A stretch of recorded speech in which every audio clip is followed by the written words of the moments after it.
Assalamualaikum warahmatullahi wabarakatuh. Perkenalkan, nama saya Intan Fitria, NPM 22082602221, kelas C, Stambuk 2022. Baik, saya akan menjelaskan tentang tuberkulosis dengan keluhan batuk lebih dari 2 minggu. Baik, sebelumnya akan menjelaskan definisinya. Dari TB merupakan suatu penyakit menular disebabkan oleh bakteri Mycobacterium tuberculosis yang menyerang terutama pada paru. Nah, bisa menjalar ke bagian ginjal, tulang, dan otak, dan lain-lainnya. Lalu ada klasifikasinya. Jadi klasifikasinya itu pertama adalah TB paru. TB paru itu yang biasanya itu yang paling umum ditemukan di setiap terjadi misalkan di rumah sakit itu. Biasanya itu ada TB paru, dia itu di pada paru-paru. Lalu ada TB ekstrapulmonal, itu yang di luar dari paruhnya. Yang pertama itu ada, dan juga itu sering pada dibilang pada komplikasi lah, tergolong komplikasi. Nah, itu bisa aja pada otak, pertama meningitis, ada limfatik pada GGB, ada biliar tuberculosis, ada pot disease, ada urogenital TB. Lalu ada TB laten, itu biasanya tuh tidak melibatkan gejala, melainkan juga tidak menular. Lalu untuk mengetahui itu pertama tuh dari teks mantox untuk mengetahui kalau biasanya kalau TB laten tuh positif mantoxnya. Lalu ada TB aktif, itu melibatkan dari gejala, terus dia tuh menular. Baik, selanjutnya ada etiologi yang seperti tadi yang bilang itu dari bakteri Mycobacterium tuberculosis. Lalu ada faktor risikonya. Pertama itu dari paparan lingkungan. Nah, dari itu bisa aja dari keluarga, dari dari keluarga, bisa dari penderita lainnya. Nah, lalu bisa aja itu dan juga dari kontak fisik. Faktor risikonya lagi ada yang berpergian dari endemis. Nah, selain paparan lingkungan, bisa juga ada dari misalnya dari pegawai medis, kayak misalnya perawat itu pasien penderita TB. Lalu ada dia memiliki riwayat HIV, AIDS, DM, sama malnutrisi atau penyakit ginjal kronis. Nah, dari penyakit yang saya sebut tadi itu biasanya dari yang data riset yang saya dapat, kalau misalnya pasien HIV bisa juga biasa tuh penyakit itu berikatan dengan penyakit tuberkulosis karena sistem kekebalan imunnya itu menurun. Hidup kayak pengguna zat adiktif, pasien yang suka minum alkohol.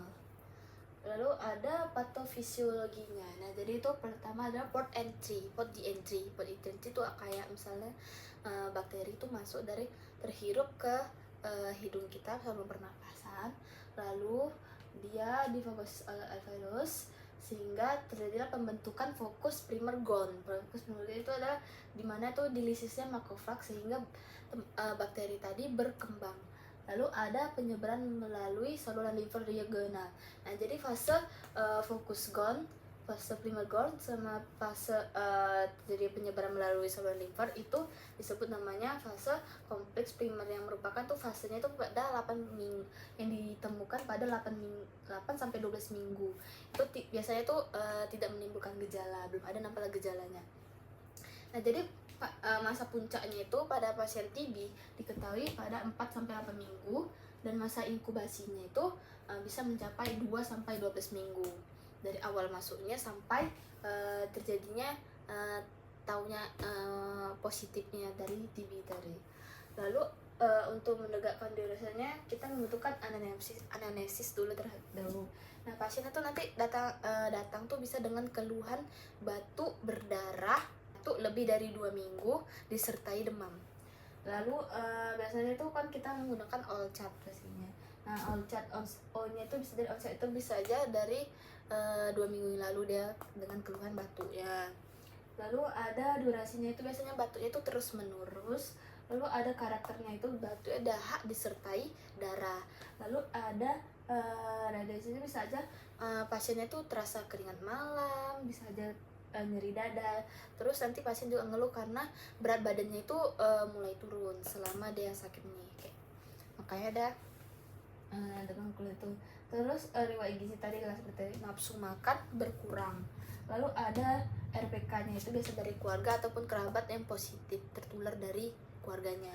Lalu ada RPT-nya itu biasanya pasien itu dulunya tuh ada riwayat diabetes sebelumnya, terus riwayat positif HIV yang tadi saya bilang kan. Kalau misalnya pasien yang positif HIV bisa aja kena tuberkulosis. Dan juga lalu ada riwayat imunisasi. Nah, jangan lupa kalau misalnya pasien itu apakah dia ada dulu imunisasi BCG. Lalu RPK-nya itu pasien biasanya positif merokok. Lalu alkohol, akan melakukan pemeriksaan fisik. Nah, ini pasiennya. Jadi pasiennya itu pastinya itu datang dengan keluhnya batuk-batuk lah. Terus kita dari head to toe-nya lihat dari tekanan darahnya apakah normal, biasanya normal. Lalu frekuensi nafasnya itu biasanya normal lah, normal. Terus suhu tubuh meningkat, terus BB-nya pastinya menurun. Lalu ada dari wajahnya, inspeksinya pasti normal, anemis tidak ada, dari cuping hidung itu juga normal, perapasan cuping hidung tidak ada, terus dari lidahnya tidak ada sianosis. Lalu dari lehernya itu tidak ada pembesaran KGB. Kalau misalnya ada pembesaran KGB itu biasanya itu udah masuk ke TB-nya tuh udah menjalar ke tadi yang saya bilang lymphadenitis. Lalu ada di toraksnya, ya dadanya pastinya simetris, disteksi nanti palpasi nanti itu fragmentusnya tuh menurun karena biasanya pasien TB itu jumlah cairannya tuh lebih dari 250 cc. Pergerakan napasnya juga menurun. Lalu ada palpasi, nah dari sonor hingga ke peka. Kenapa peka? Karena tadi yang saya bilang dari perkusi tadi, karena di bagian itu terpenuhi dengan cairan, makanya jadilah yang seharusnya paru itu sonor jadi peka. Lalu tergantung ya di mana cairannya. Lalu ada kalau di auskultasi. Nah, jadi kalau di auskultasi itu pasien bisa aja tuh suaranya positif bronki basah dan suara bronkial. Baik, kalau dari ekstremitas tidak, biasanya batas normal, tidak ada akral, tetap hangat, tidak ada edem. Lalu dari pemeriksaan penunjang, pastinya kita kan kalau misalnya dari anamnesis butuh juga pemeriksaan, dari pemeriksaan fisik juga pasti butuh pemeriksaan penunjang. Nah, jadi pertama itu pastinya pemeriksaan darah lengkap. Nah, biasanya itu HB-nya tuh rendah, terus LID-nya itu biasanya meningkat, terus ada limfositosis dan monositosis. Nah, lalu ada pemeriksaan mantox, itu biasanya dominan tuh pada anak-anak. Cuman kalau dewasa juga ada namanya mantox yang intrakutan. Itu pada 48 sampai 70 jam setelah suntikan transversal. Nah, kalau misalnya positif biasanya tuh lakukanlah imunisasi BCG diameternya lebih dari 10 mm. Terus yang kedua itu immunocompromised, itu diameternya lebih dari 55 mm. Jadinya kalau juga kalau dites pasien TB itu BTA-nya tuh juga positif sewaktu pagi itu menggunakan DAHA. Lalu ada fototoraks, nah PA lateral fototoraks. Nah, jadi itu biasanya apeks parunya itu bercak awan seperti batas-batas yang tidak normal, membentuk tuberkuloma. Lalu ada dari itunya kavitasnya, bayangnya itu berbentuk cincin yang tipis pada dindingnya. Lalu dari lihat itunya ada pleuritis atau penebalan pleura karena cairan tadi. Lalu kalau misalnya dari sudutnya itu efusi pleuranya itu sudutnya tumpul. Kalau normalnya itu kan biasanya kelancip. Lalu setelah itu saya akan melakukan tata laksana dari pasien tuberkulosis. Nah, pertama pastinya terapi OAT selama 2 bulan itu biasanya anak-anak. Lalu kalau misalnya dewasa tuh biasanya tuh 6 bulan tuh 2 HRZ tambah 4 RH, itu 2 mg dosis penuh. Ada isoniazid itu 10 mg per kg/BB. Terus ada rifampicin 15 mg per kg/BB. Lalu ada pyrazinamide 35 mg per kg/BB. Lalu ada ethambutol 20 mg kg/BB. Misin 15 mg per 40 mg 15 sampai 40 mg per kilogram.